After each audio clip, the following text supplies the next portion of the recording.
بسم الله الرحمن الرحیم. سلام دوستان همراهان عزیزم، امیدوارم که حال دلتون عالی باشه. خیلی خوش برگشتید به چنل یوتیوب رخ من رخساره هستم و امروز با فال از او چه خبر در خدمت شما عزیزان هستم.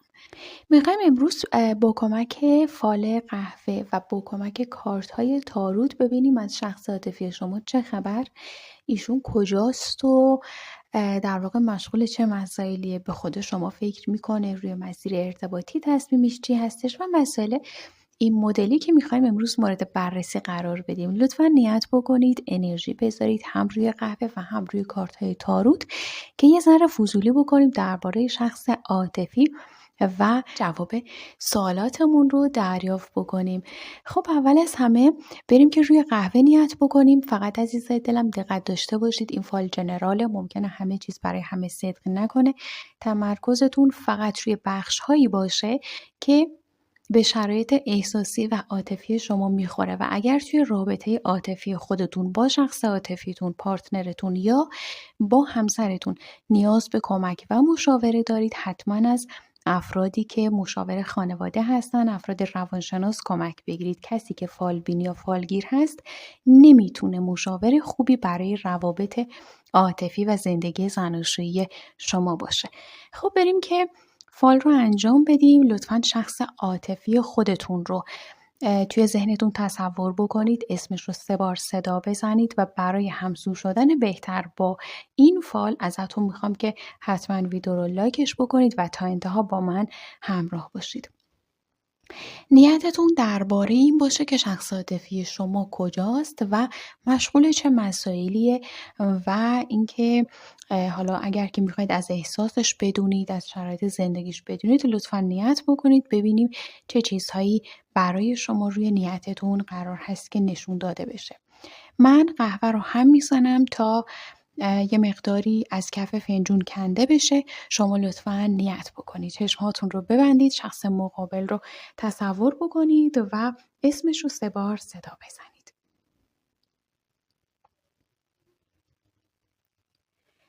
ببینیم که از شخص عاطفی شما چه خبر.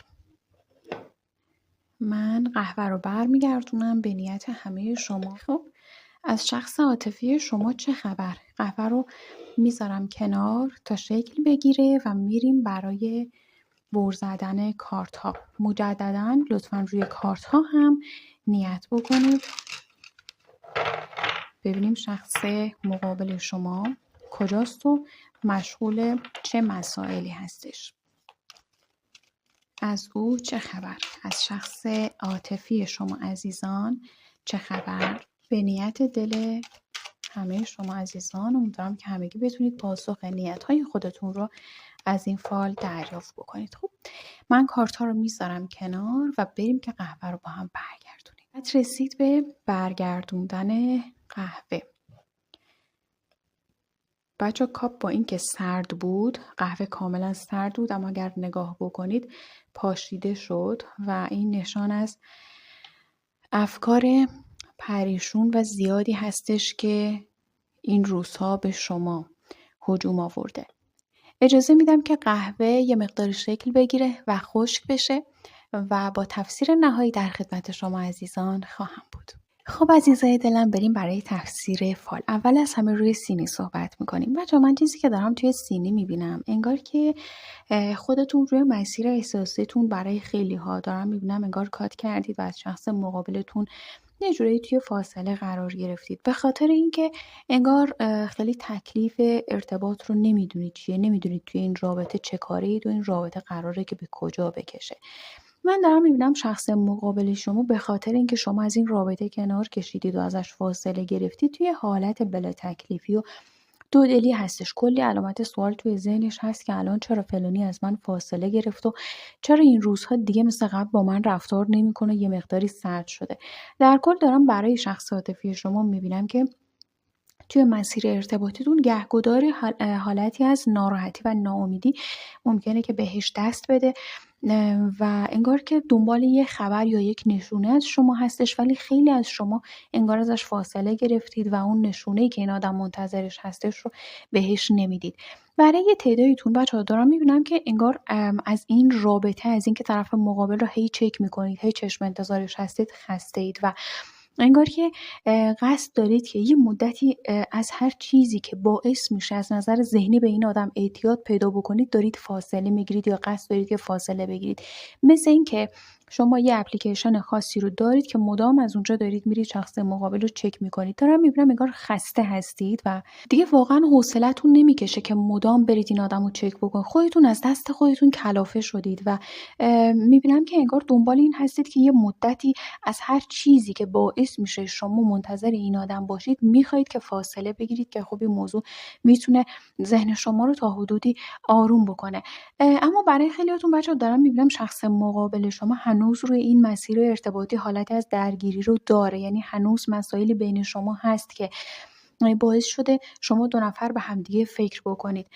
اگر که بچه‌ها شخص عاطفی شما توی مسیر ارتباطیتون 1 یا 2 وعده گذشته با شخصی در جایگاه رقیب وارد رابطه شده و شما به خاطر حضور رقیب فاصله گرفتید، من دارم میبینم که این رقیب انگار یه آدمیه که بیشتر گرگ صفت، آدمیه که بیشتر دنبال منافع خودش هست و ظاهراً به شخص عاطفی شما یک ضربه‌ای رو زده. من دارم میبینم شخص عاطفیتون انگار در گیرودار یک سری در واقع مسائلی هستش که بتونه خودش از شر رقیب خلاص بکنه. مثل آدمی که بخواد دور خودش بچرخه، رقیب و شخص عاطفی طوری درگیر همدیگه شدن که نمیتونن انگار از دست همدیگه خلاص بشن. نه رقیب میتونه یه کاری بکنه که شخص عاطفی دست از سرش برداره، نه شخص عاطفی میتونه کاری کنه که رقیب دست از سرش برداره. انگار یه جورایی دارن دور خودشون میچرخن و توی یه بلا تکلیفی و سردرگمی عجیبی این دو نفر گیر کردن و حالتی از پریشون احوالی توی در واقع شرایط ارتباطیشون وجود داره. البته این موضوع باعث میشه که در نهایت این دو نفر شرایط رابطهشون به یک سختی بکشه، به یک در واقع مشکل بکشه، به بدبختی از همدیگه جدا میشن. یعنی جدایی این دو نفر تا یک وعده آینده است، ولی به بدبختی، یعنی با سختی خیلی زیاده که از همدیگه جدا میشن. اما چیزی که توی نلبکی برای شما افتاده بچه‌ها، شخص مقابل شما یه مقدار حالتی از پریشون فکری رو این روزها داره و با خانواده‌اش هم انگار یه سری اختلافایی داره، یه سری مسائل رو داره از خانواده‌اش پنهان میکنه. انگار از اون دست آدمایی که دوست نداره که خانواده‌اش در جریان همه کارهاش باشن و دوست داره خیلی یواشکی یه سری از کارها رو هندل بکنه، ولی ظاهرا انگار خانواده نمیذارن و حتی انگار شخص عاطفیتون دنبال این هستش که یه جورایی استقلال پیدا بکنه و از خانواده جدا بشه تا بتونه طوری زندگی بکنه که کسی امر و نهیش نکنه، کسی تو کاراش دخالت نکنه، ولی ظاهرا هنوز نتونسته اون استقلالی که مد نظرش هست رو پیدا بکنه. به خاطر همین خیلی ذهنش درگیره.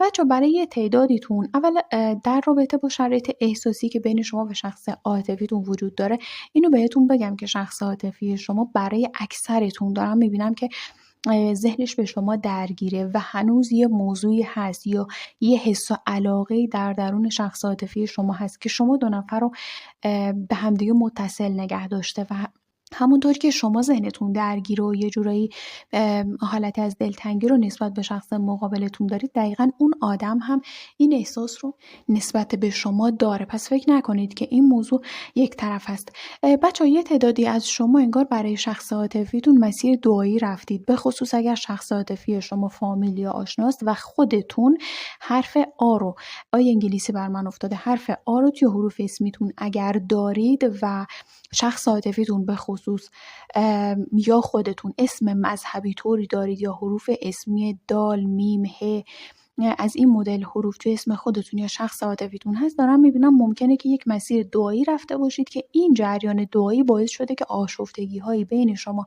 و شخص عاطفیتون در مسیر ارتباطی به وجود بیاد. یعنی به جای اینکه این مسیر دعایی باعث بشه که شما رابطتون زودتر تکلیفش معلوم بشه و به یک آرامشی برسید، انگار این دعایه باعث شده که شما آشفتگی هاتون، ذهن درگیری ها و بلا تکلیفی ها، سردرگمی هاتون توی این رابطه بیشتر بشه. اگر که نه، شما هنوز مسیر دعایی نرفتید ولی توی ذهنتون هست که این مسیر دعایی رو برید، باید این رو بهتون بگم، به خصوص اگر حالا خودتون یا طرف مقابلتون اسم مذهبی طور دارید و با شخص عاطفیتون فامیلید، آشنا هستید.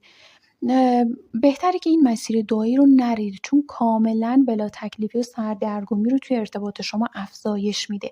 اما بچه‌ها یه موضوعی که من دارم توی این ناحیه میبینم، یه تعدادی از شما ممکنه که با کسی توی ارتباط بوده باشید که این شخص اسمش به الف ختم میشه، مثل نیما، سینا، مینا، یه همچین مدل حروفی رو من دارم میبینم. خب اسمی که به الف ختم میشه، میم و الف رو من دارم به وضوح توی این اسم میبینم. اگر با یه همچین شخصی شما توی ارتباط هستید و خیلی برای نگه داشتن این شخص تلاش کردید، اما این آدم شما رو پس میزنه، یعنی شما بیشتر باش تماس میگیرید به خاطر دلتنگی‌هایی که داری، حتی خیلی وقتا زنگ میزنی گریه میکنی که مثلا تو رو خدا برگرد، نمیدونم تنهام نذار، من بدون تو نمیدونم زندگی کنم. اگر یه همچین حالتهایی دارید و یه جورایی رابطتون به سمت و سوی رفته که احساس میکنید که تمام وجودتون به حضور این شخص وابسته است و این آدمم از این حس شما داره سوء استفاده میکنه، یعنی میدونه که شما خیلی بهش وابسته، یا حتی برای خیلیاتون دارم میبینم که ممکنه اتفاقاتی توی رابطتون افتاده باشه که شما احساس میکنید این آدم از شما سوء استفاده کرده. بچه چیزی که اینجا افتاده بهتره دنبال این آدم نرید، چون من دارم میبینم این شخص اصلا قصد نداره که توی ارتباط با شما بمونه. یعنی شما هر چقدر التماسش بکنی، هر چقدر هم که بهش ابراز علاقه بکنی، نمیدونم به دست و پاش بیفتی، من دارم میبینم این شخص از شما فاصله رو میگیره. و اگر نگاه بکنید شخصی رو داریم میبینیم با یه قیافه مغرورانه، با یه قیافه عصبی طور که اصلا روش به سمت بیرون از فاله، انگار داره میره و یه شخصی انگار پشت سرش داره گریه میکنه، حالت التماس گونه داره. بنابراین این شخص رو التماسش نکنید، جای اینکه بخواد قدر شما رو توی رابطه بدونه، سعی داره از شما فاصله بگیره، چون میدونه که شما اونقدر دوستش داری که رهاش نمی‌کنی. پس بهتره رهاش بکنی، ولش کنی این آدم رو. این آدم هر جا بره دوباره به خاطر اون حسی که شما بهش یه زمانی داشتید برمیگرده سمت شما، ولی خب اون تایم دیگه ممکنه شما اون حس سابق رو نسبت بهش نداشته باشید. و سعی بکنید، به خصوص اگر شما خانم هستید و میدونید که این شخص با این رفتارهاش قصد سوء استفاده از شما رو داره، سعی بکنید که خیلی نمیدونم توی روابط جنسی و مسائل مدلی باش قرار نگیری، چون این آدم آدمیه که پای رفتن داره، دل موندن نداره. کاری نکنید که بعدها خودتون بخواید از دست خودتون عصبانی بشید و خدای نکرده خودتون رو بخواید لعن و نفرین کنید. اما بعد شما اینجا کسی رو دارم میبینم که اسمی داره مثل امید، امین یا امیر، یا کسی که میم و سین توی حروف اسمی خودش داره.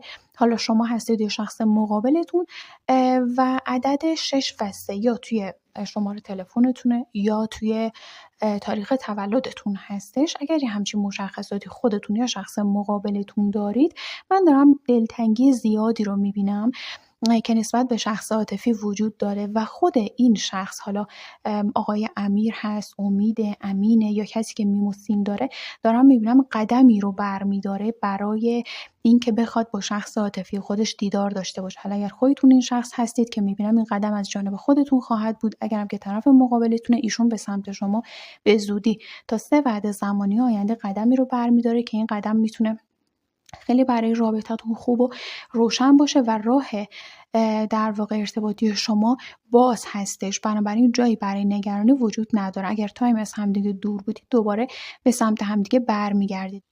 اما مورد دیگه که من روی قسمت دارم میبینم، برای تعدادی از شما افتاده که انگار توی حاله از سوالات گم شدید، انگار شخص عاطفی شما هیچ راه ارتباطی با شما رو باقی نذاشته، یا هیچ در واقع آدم مشترکی نیست که بخواد از ایشون برای شما خبر بیاره و شما توی حالت دلتنگی مطلق هستید. ببینید، من چیزی که اینجا دارم میبینم، شخص مقابل شما خیلی داره شما رو چک میکنه. حالا شما از ایشون بیخبر هستید ولی این آدم خیلی از شما بیخبر نیست. مثل اینکه این آدم شما رو از همه جا مسدود کرده باشه ولی شما راه بازگشت ایشون رو باز گذاشته باشید، یعنی اون شما رو بلاک کرده ولی شما نه. یا نمیدونم اون یه جورایی شما رو توی بیخبری گذاشته ولی شما یه راه ارتباطی رو باز گذاشتید. من دارم میبینم شخص مقابل شما خودش انگار شما رو زیر نظر داره و به زودی، به خصوص اگر که خودش کات کرده و شما رو توی بیخبری گذاشته، من دارم میبینم که به زودی روی یک وعده زمانی نزدیک از ایشون به شما خبری میشه و شما از یک دلتنگی در میایید. ولی خب انگار یه تعدادیتون انقدر از دستش ناراحتید، انگار توقع نداشتید که مثلا این بخواد اینجوری شما رو، قلبتون رو مثلا آزار بده و اینطوری اذیتتون بکنه. نه، از هر کسی ناراحتی رو انتظار داشتید بجز از این آدم. میاد سمتتون ولی انگار شما دیگه چطور بگم، دل و دماغ این که بخواید این آدم رو قبول بکنید یا به راحتی بخواید در کنارش باشید رو ندارید. بنابراین اگر که واقعا دوستش دارید و میخواید با این شخص بمونید، بهتره که ازش بخواید که به شما یک در واقع اطمینانی بده، یه ضمانتی بده که شما خیالتون راحت بشه که این دوباره شما رو توی این حالت نمیذاره و کاملا برگشتن به این شخص دست خود شما هستش. برای یه تعدادی از شما عزیزان هم که توی یک رابطه طولانی مدت با شخصی بودید و این آدم به یک باره شما رو تنها گذاشته و رفته، جوری که مثلا شما این آدم خیلی حتی ممکنه که صحبت از ازدواج خیلی وقتا با شما میزده و میگفته که مثلا ما با هم دیگه یک رابطه خیلی خوب رو خواهیم داشت، ولی یکو شما دیدید که دیگه ازش خبری نیست یا یه جورایی رفتارش عوض شده و رفتارهای خیلی سرد و خشن و مغرورانه ای رو نسبت به شما داشته و شما توی حالتی علامت سوال مونده که آقا این مثلا تا دیروز داشت به من میگفت ما با هم ازدواج میکنیم، ما کنار هم نمیدونم خوشبخت میشیم، یه جورایی قول موندن به شما داده بود ولی یکو رفتارش عوض شد و از شما فاصله گرفته. بهتر این آدم رو رها بکنید. این آدم خیلی در واقع کیس عاطفی خوبی برای شما نخواهد شد. اما من چیزی که بچه‌ها روی این قسمت دارم میبینم، دوستان عزیزی که اسم شخص عاطفیتون رضا هست یا خودتون اگر رضا هستید، من دارم برای شما یک دیدار عاطفی خیلی خوب میبینم با کسی که در واقع دوستش دارید. حالا اگر که خودتون رضا هستید با شخص عاطفیتون یا اگر که شخص مقابلتون رضا هست، دارم میبینم به سمت شما قدمی رو برمیداره. یک دیدار عاطفی خیلی خوب رو دارم براتون میبینم. و اگر که این کسی که در واقع براش نیت کردید همسر شما هست، یعنی اگر شما رضا هستید و برای همسرتون نیت کردید، یا اگر که شما خانم هستید و همسرتون اسمش رضا هست، من دارم یک برگشت خیلی خوب رو دارم میبینم که بعدش یک صحبت حاملگی وسط اتفاق میفته. انگار که خانم بخواد حامله بشه و یک خوشحالی رو من دارم توی این مسیر ارتباطی میبینم. فقط حواستون باشه توی رابطه شما چشم زیاد، آدم‌های زیادی هستن که به مسیر رابطه شما چشم دارن. خیلی حرف در واقع اتفاقاتی که توی رابطتون میفته رو به کسی نگید و به خصوص شانس‌های مالی زیادی برای شما در مسیر ارتباطی و زندگیتون قرار میگیره که بهتره در مورد این شانس‌های مالیتون با کسی صحبت نکنید، چون ممکنه که حالا آدمایی باشن که حسادت بکنن و این خب خیلی برای ارتباط شما خوب نیفتاده. برای یه تعدادیتون بچه‌ها دارم میبینم شخص عاطفی شما یه مقدار قیافه کیوتی داره، یه جوری که مثلا شما همیشه اون رو شبیه یکی از شخصیت‌های کارتونی میبینید یا حتی انگار یه لقبی رو براش گذاشتید. این آدم بچه‌ها دوستتون داره و به زودی یک برگشت خیلی با احساس رو از جانب این شخص خواهی داشت. فقط یه موضوعی که هست، یه ذره آدم لجبازطور یا قده. ممکنه شما چیزی ازش بخواید یا مثلا براش شرط و شروطی بذارید یا مثلا حرفی چیزی بهش بزنید که از طرف این شخص یک نه ممکنه بشنوید. یعنی درست حالا قیافش یه ذره کیوت و شما فکر میکنید مثلا آدم دلرحمیه، ولی بعضی وقتا لجبازی بکنه، این لجبازیش یه ذره حرص شما رو در میاره. بنابراین ممکنه که یه حالتی از نگفتن رو ازش بشنوید، ولی یک رابطه عاطفی خیلی خوب رو من دارم برای شما میبینم، به خصوص اگر رابطتون مدت زمان زیادی هستش که سردی توش افتاده. تقریبا یه 6 وعده‌ای هست که تو رابطتون سردی افتاده، رو 3 وعده زمانی آینده برگشته خیلی خوب همراه با گرمای ارتباطی رو دارم میبینم. برای تعدادی از شما بچه‌ها دارم میبینم که شخص عاطفی شما داره با یک شخصی که همجنس خودش هست داره بحث و دعوا میکنه، یه جوری که انگار از نظر مالی بخواد که زیر دست اون آدم باشه، خب زیر دست کسی بخواد کار بکنه، کسی که همجنس خودشه، ولی انگار میخواد که خودش از زیر چتر حمایت این شخص بکشه بیرون، میخواد که یه جورایی کسب و کار مستقلی رو راه اندازی بکنه. ولی ظاهرا اون آدمی که باهاش شراکت داره یا مثلا مدتی رو براش کار میکرده نمیذاره که این آدم بخواد مستقل کارش رو انجام بده یا بخواد که بره برای خودش کسب و کاری رو راه بندازه. انگار یه سری شرط و شروط ها براش گذاشته، سنگی داره جلوی پاش میندازه و این موضوع به شدت شخص عاطفی شما رو عصبانی کرده و دارم میبینم حالتی از بگو مگو رو دارم میبینم که انگار براشون اتفاق افتاده. اما برای تعدادی از شما بچه، اگر به خصوص شخص عاطفی شما در حوزه زیبایی کار میکنه، به خصوص کارش ممکنه مثلا تو حیطه دندون باشه، فرضاً مثلا نمیدونم توی یه مطب دندون پزشکی، کلینیک دندون پزشکی داره کار میکنه، یا مثلا تکنسین دندونه، یا نمیدونم مثلا پزشک، در واقع دندون پزشک چیزی هستش. خب یه همچین حالتی دارم میبینم. اگر شخص عاطفی شما همچین ویژگی هایی رو داره، ممکنه که شما دوست داشته باشید که با این آدم حالا یک مسیر ازدواجی رو داشته باشید، ولی این موضوع رو باید بدونید که یک خانم به زندگی این شخص خیلی انگار که احاطه داشته باشه و نمیذاره که شخص عاطفی شما به تنهایی برای آیندهش تصمیم بگیره. اگر شما دوست دارید که با این شخص ازدواج بکنید، باید یه مدت زمان رو بهش اجازه بدید، چون این آدم از خودش استقلال چندانی نداره که مثلا بگه اوکی مثلا میریم تو منو به خانواده‌ات معرفی کن، منم تو رو، بعد مثلا میریم برای خواستگاری ازدواج. اینجور چیزا نیست. این آدم یه خانمی رو زندگیش احاطه داره که اول باید اون رو راضی بکنه و یه جورایی مسیر راه خودش رو باز بکنید تا بعد بتونید در واقع رابطتون به یک سرانجامی برسونید. بچه ذکر سبحان الله برای گشایش در مسیر ارتباطیتون خیلی خوب افتاده، به خصوص که اگر شما کسی هستید که حرف میم رو توی حروف اسمیتون دارید و توی عدد تولدتون یا تاریخ تولدتون عدد 6، 4 یا 7 وجود داره، ذکر سبحان الله خیلی براتون خوب افتاده. بچه یه موضوع دیگه که من دارم روی این قسمت میبینم، برای من ملکه شمشیر افتاده، ملکه شمشیر تاروت روی این قسمت.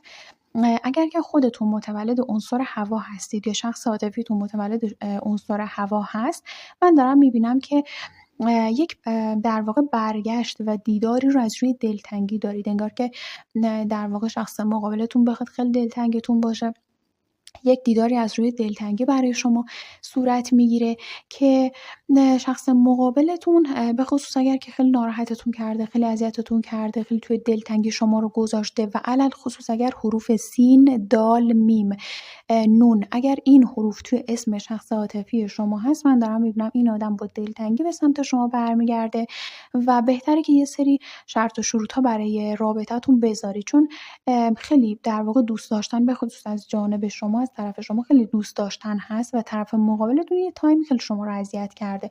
بنابراین اگر میخواید بهش برگردید، بهتره که سری شرط و شروط ها برای رابطتون بذارید.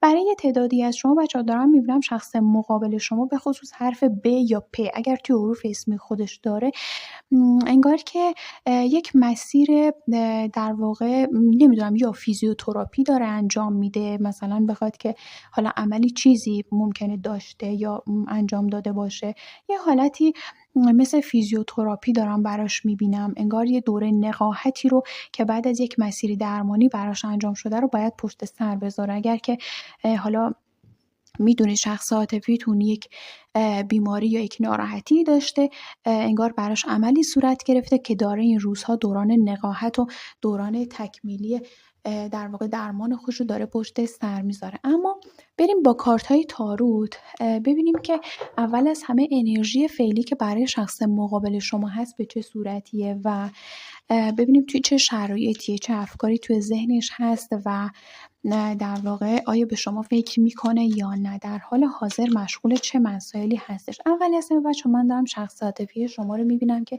توی حالت چشم انتظاری، انگار منتظر یک خبر یا یک گشایشه، داره شخصی رو خیلی چک میکنه یا داره یک مسیر جستجو رو انجام میده برای اینکه به یک نتیجه برسه.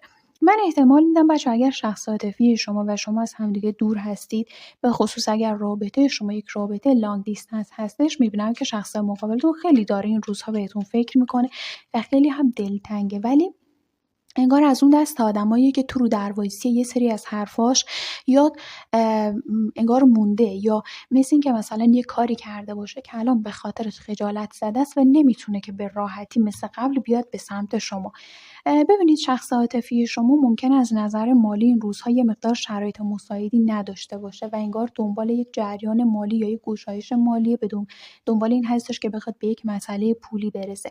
کارت بعدی، اما چیزی که بچه برای شخص عاطفی شما وجود داره این هستش که ممکنه که یه سری اقداماتی در زمینه شرایط مالیش انجام بده، یه سری تصمیم هایی برای شرایط مالی خودش داشته باشه که خیلی در واقع تأثیرات مثبتی برای مسیر زندگیش داره. شاید الان توی شرایط مناسبی نباشه، ولی اون کاری که میخواد انجام بده یا قدمی که میخواد برداره و خیلی هم دربارش استرس و اضطراب داره، براش موفقیت رو به همراه داره. و بچه شخص عاطفی شما حقیقتش به شما فکر میکنه و خیلی هم دلتنگ شما هستش، اما این رو بدونید که ببینید این آدم انگار که چشم روی دلتنگی های شما، روی علاقه شما و روی ضربه‌ای که به شما زده بسته و یه تایمی هستش که نسبت به شما اون توجه لازم رو نداره. باید بدونید که آدمیه که انگار توی ذهنش یه موضوعی رو داره بالا پایین میکنه، توی ذهنش یه مسئله‌ای هست که به خاطر اون با شما لج کرده. ممکنه اون موضوع رو خیلی با شما بیان نکرده باشه و شما توی حالت بلا تکلیفی باشی که مثلا این با وجود علاقه‌ای که به من داشت چرا الان داره اینطوری با من رفتار میکنه. درسته که حرفی چیزی نزده، ولی چیزی که هست بچه شخص عاطفی شما یه چیزی توی ذهنش هست، انگار یه چیز رو به دل گرفته باشه. حالا حرفی، رفتاری یا یه کاری از شما ممکنه بی منظور صورت گرفته، اونو تو دلش نگه داشته و سر اون با شما لج کرده. به خاطر اینه که به دلتنگی های شما و به علاقه شما انگار این روزها داره بی‌توجهی نشون میده. اما اینکه حالا این موضوع چی بوده اینو دیگه باید خودتون بدونید، یه جورایی شرایط رو مرور بکنید ببینید چه کاری از شما سر زده یا چه حرفی زدید که ممکنه این شخص مقابلتون به دل گرفته باشه. میخوام ببینم که احساس واقعی شخص مقابل شما این روزها به شما چه چیزی هستش. ببینیم حس واقعیش به شما چی. اول از همه چیزی که دارم ببینم بچه حس دوست داشتن هسته. شخص مقابلتون آدمیه که واقعا انگار احساساتش نسبت به شما پاک هستش و واقعا شما رو دوستتون داره. شما از اون دست آدم‌هایی هستید که بچه توی لحظات سخت با شخص عاطفیتون بودید و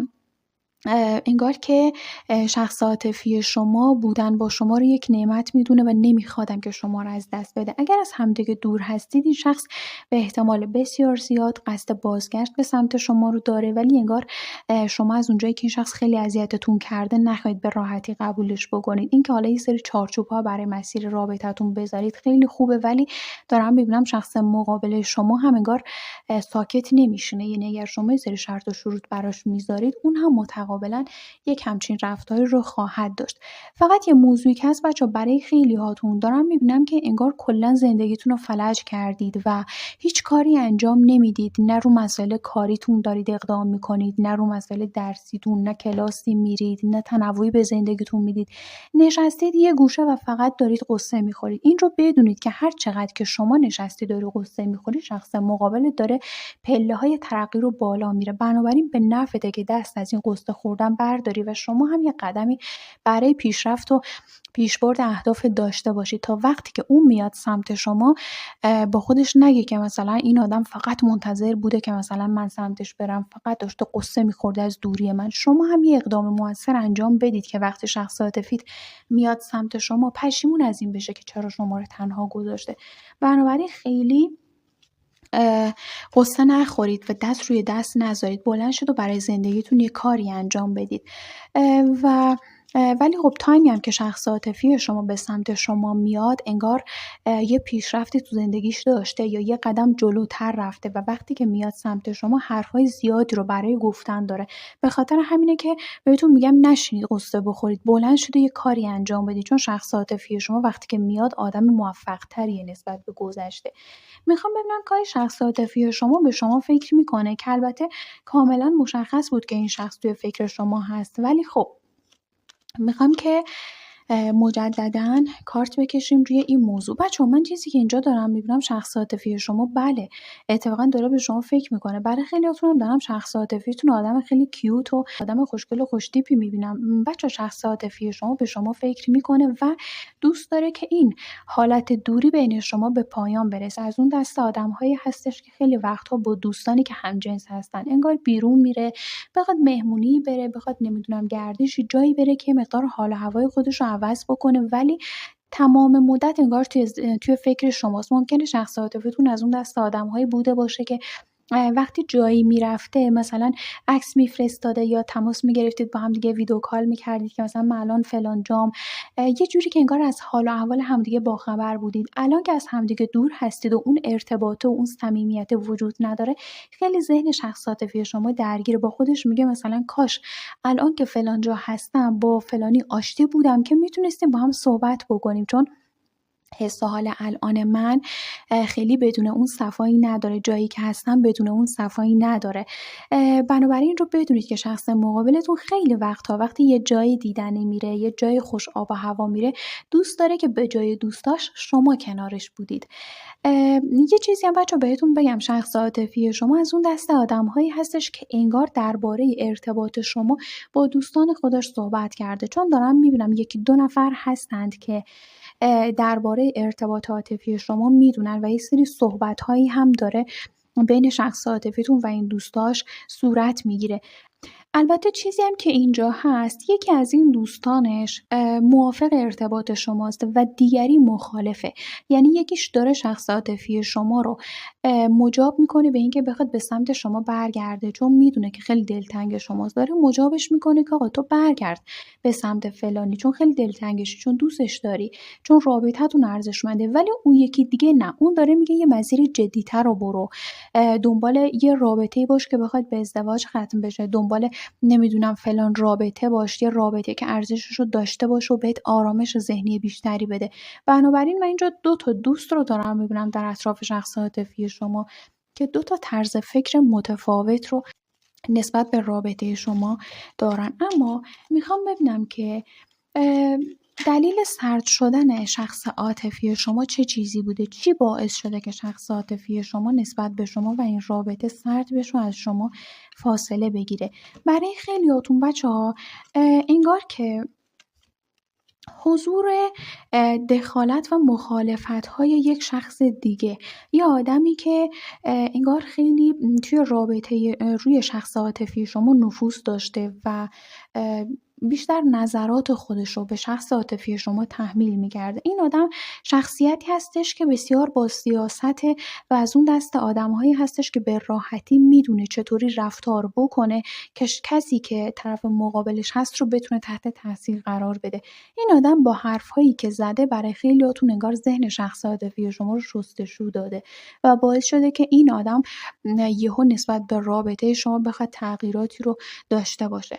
اما برای یه تعدادی از شما بچه‌ها من دارم میبینم که ممکنه خود شما یه سری رفتارهایی داشتید، انگار یه جایی سکوت کردید، یه جایی که شخص عاطفیتون انتظار داشته همراهش باشید، انگار کنار کشیدید، جایی که اون دوست داشته مثلا شما تشویقش کنید شما سکوت کردید، جایی که دوست داشته ابراز علاقه بکنید شما سکوت کردید، جایی که شخص مقابل شما نیاز به حمایت شما داشته شما پا پس کشیدید. انگار یه جایی خود شما، برای بعضیاتون دارم میبینم که یک عملی از جانب خود شما باعث شده که شخص مقابلتون نگاهش به این رابطه عوض بشه. احساس کرده شاید احساس شما فیکه، حس کرده شاید شما واقعا دوستش ندارید یا نظرتون در مورد این ارتباط تغییر کرده. به خاطر همین یک حاله‌ای رو در اطراف خودش ایجاد کرده یا یک مرزبندی رو بین خودش و شما ایجاد کرده و تصمیم گرفته که چون فکر می‌کرده علاقه شما ممکنه که علاقه فیک باشه، یک انگار مرزی رو بین خودش و شما ایجاد کرده و تصمیم گرفته که این رابطه رو تموم کنه. با خودش گفته من به جای اینکه توی یک رابطه نصف نیمه باشم، توی یک رابطه‌ای باشم که معلوم نیست طرف مقابلم با من چنده، میخواد توی این رابطه بمونه یا نمیخواد، پس من این رابطه رو تموم بکنم و خودم از این بلا تکلیفی، از این برزخ نجات بدم، خیلی بهتره. به خاطر همین تصمیم گرفته که این رابطه رو یه جورایی خودش تموم بکنه و انگار شخص عاطفی شما از اون دست آدم‌هایی هستش که توی رابطه میخواد کلاً فرمون این رابطه دست خودش باشه و چون یه جاهایی دیده که مثلا شما سرت به کار خودت گرمه یا اونطوری که باید نمیتونی بعضی جاها در کنارش باشی، همراهش باشی، مثلا تو مهمونی کنارش باشی، توی نمیدونم جلسه کاری کنارش باشی و دیده که یه جاهایی مثلا وقت تو داری برای خودت داری، این آدم برداشتش این بوده که خب پس این دیگه من دوست نداره. چون انگار شما قبلا یه وقتایی تایمت آزاد بوده، خب برای شخص مقابلت هم زمان میذاشتی دیگه، ولی انگار از یه جایی به بعد شما دیگه یه کاری رو شروع کردی، مثل این که مثلا با خودت تصمیم گرفته باشی که از اون به بعد درستو بخونی، پروژه‌اتو کامل بکنی، از یه جایی به بعد شما تصمیم گرفتی کارهای خودتو انجام بدی و از اونجا به بعد شخص مقابلت وقتی دیده دیگه مثل قبل نمیتونی کنارش باشی، این سوء تفاهم توی ذهنش ایجاد شده. میخوام ببینم که روی مسیر آینده رابطتون شخص مقابلتون چه تصمیمی داره برای آینده این رابطه و چه قدمی رو میخواد برای این ارتباط برداره. اولین موضوعی که بچه‌ها من دارم می‌بینم شخص مقابل شما قصد داره که با شما صحبت بکنه، یعنی به دنبال این هستش که یک دیدار و صحبتی بین شما ایجاد بشه، ولی نمیخواد این در واقع صحبت رو نمیخواد که حالت تلفنی باشه. خب ببینید بچه‌ها، چیزی که من دارم می‌بینم شخص عاطفی شما دوست داره که به زودی به سمت شما قدمی رو برداره و میخواد یک دیداری بین شما صورت بگیره. بچه‌ها اگر سوء تفاهمی تو ارتباطتون هست، بهتره که این سوء تفاهم برداشته بشه، از بین بره. اگر شما میدونید کاری کردی، حرفی زدی که ذهنیت شخص مقابل نسبت به شما عوض شده، بهتره اون موضوع رو شفاف بکنی و بهش بگی که مثلا فلان جا از روی لج من فلان کارو کردم یا فلان حرف رو به تو زدم. این سوء تفاهمات باید برداشته بشه. اگر این اتفاق نیفته، من دارم میبینم که شخص عاطفی شما ممکنه درباره احساساتی که شما دو نفر یه زمانی با هم دیگه داشتید در مورد رابطتون سوء برداشت بکنه و احساس بکنه که یه سری کارها داره پشت پرده انجام میشه. ممکنه احساس بکنه که شما دارید از پشت بهش خنجر میزنید. بنابراین سعی کنید که اگر جایی لجبازی کردید، اگر جایی دارید پنهانی کاری رو انجام میدید، سعی کنید اون موضوع رو با شخص عاطفیتون یه جوری بیان بکنید. اگه جایی از لج شکل نمیدونم حرفی زدی، از میخواستی حرصش رو در بیاری، با یه نفر مثلا دیت گذاشتی، همه اینو باید بچه‌ها این وسط شفاف سازی بشه. چون دارم میبینم یه موضوعی توی رابطه شما هست که به شدت حساسه و به شدت هم در موردش صحبت نشده و شخص عاطفی شما الان توی حالت دودلی هستش و چیزی که روی آینده این رابطه من دارم میبینم، انگار شخص عاطفیتون میخواد یه سری کارها رو، میخواد یه سری اقدامات رو یواشکی انجام بده، میخواد توی این رابطه احتیاط بیشتری داشته باشه، چون میترسه، نمیخواد اشتباه بکنه. ترس از این که ممکنه آسیب ببینه رو داره، بنابراین دست پیش میگیره که پس نیفته. مثل این که بترسه از این که شما بهش خیانت کرده باشی، بنابراین خودش زودتر بره مثلا با یکی دیگه تو رابطه بره که به شما ثابت بکنه من اونقدر احمق نیستم که تو من خیانت بکنی. قبل از این که تو من خیانت کنی، من خودم رفتم با یه نفر دیگه تو رابطه. این موضوع رو دارم به عنوان مثال بهتون میگم. بنابراین سعی کنید اون چیزی که این وسط توی رابطه شما سوء تفاهم ایجاد کرده و باعث شده که شخص مقابلتون یه سردرگمی رو توی رابطه داشته باشی، موضوع رو شفاف سازی بکنید. چون یه تعدادی از شما حرفاتون رو نمیزنید، توی خودتون دارید حرفاتون رو میریزید توی خودتون و حتی خیلی از شما دارید با واسطه حرفاتون رو رد و بدل میکنید، یا اینکه مثلا با نیش و کنایه دارید حرفاتون رو به شخص مقابلتون میزنید. نگاه بکنید، شخصی رو داره اینجا به ما نشون میده که روشو کرده اون ور و اینجا یه پرنده است. این پرنده داره با این شخص صحبت میکنه، در حالی که این آدم خودش داره حرف میزنه، خودش اومده جلو، ولی انگار شما دارید با یک واسطه حرفاتون رو میزنید، یا مثل این که مثلا با نیش و کنایه حرفاتون رو بزنید. بنابراین بهتر خودتون بیایید وسط، نخواهید که یک واسطه رو این وسط داشته باشید. اون کسی که به عنوان واسطه توی رابطه شما عمل میکنه یا حرفهایی که شما دارید در لفافه میزنید، نمیدونم رفتارهایی که با نیش و کنایه دارید، استوریایی که برای هم دیگه میذارید، اینا همه باعث میشه شخص مقابلتون توی یک دودلی موندن و رفتن گیر بکنه و ممکنه تصمیمی بگیره که از نظر اون درسته ولی از نظر شما ظلم به شماست. بنابراین واسطه ها رو کنار بذارید و خجالت رو، غرور رو کنار بذارید و قبل از هر چیز با هم دیگه صحبت بکنید. قدم شخص مقابل شما روی آینده این ارتباط اینه که حواسش باشه که یه وقت کسی بهش ضربه نزنه و دنبال اینه که دست پیش رو بگیره که یه وقت پس نیفته. بنابراین شما اگر میدونید که شخص مقابل رو دوست دارید، اگر میدونید که این آدم درستیه و میخواید که رابطه باهاش رو ادامه بدید، بهتره که خودتون برید جلو و اگر شخص مقابل خواست شما رو ببینه یا باهاتون صحبت بکنه، پا پس نکشید. قوی باشید و با شخص مقابلتون صحبت بکنید تا این وسط تصمیم گیری های اشتباه انجام نشه. چون اگرم تصمیم گیری اشتباهاً انجام بشه، شما شاید فکر بکنید که مثلا طرف مقابل در حق شما بدی کرده، ظلم کرده یا نامردی کرده، ولی ممکنه شخص مقابل شما به خاطر شرایط موجود تصمیمی رو گرفته باشه که اون لحظه بهترین تصمیم برای نجات خودش و احساساتش بوده. این هم از فال شما عزیزان، امیدوارم که دوستش داشته باشید و بهترین ها نصیبتون بشه. اگر این ویدیو رو دوست داشتید خوشحال میشم با لایک کردنتون میزان حمایتتون رو از این ویدیو اعلام بکنید و توی کامنت ها نظراتتون رو برای من بنویسید. ممنون، سپاسگزارم از همراهی شما عزیزان تا به این لحظه با من. تا یک ویدیوی دیگه، خدا نگهدار.